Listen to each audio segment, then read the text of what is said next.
বিশ্বকাপে দুর্দান্ত পারফরম্যান্সের পর অবশেষে এলপিএলে সুযোগ পেলেন বাংলাদেশের হাডিটার ব্যাটসম্যান তাওহিদ হৃদয়।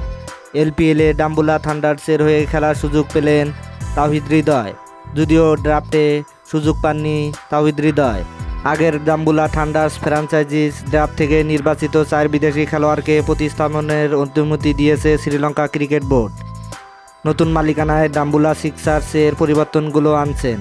শ্রীলঙ্কার আমিলা কালুগালের তথ্য অনুযায়ী ড্রাফট থেকে নির্বাচিত 4 বিদেশি খেলোয়াড়ের পরিবর্তে তারা যাদের সাইনিং করেছে, সাউথ আফ্রিকা থেকে রেজা হেনরিক্স, আফগানিস্তান থেকে মোহাম্মদ নবী, বাংলাদেশ থেকে তাওহিদ হৃদয়, নিউজিল্যান্ড থেকে মার্ক চাপম্যানকে তারা দলে নিয়েছে। এই খেলোয়াড়দের চুক্তি মূল্যর ড্রাফটের ভিত্তি মূল্যের চেয়ে কিছুটা বাড়িয়ে দেওয়া হয়েছে।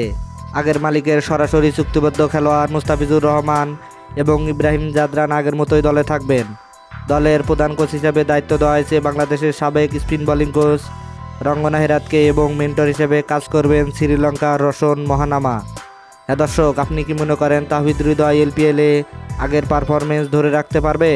তাহলে অবশ্যই আপনার মূল্যবান মতামত কমেন্ট বক্সে জানিয়ে দিবেন। ধন্যবাদ। আল্লাহ হাফেজ।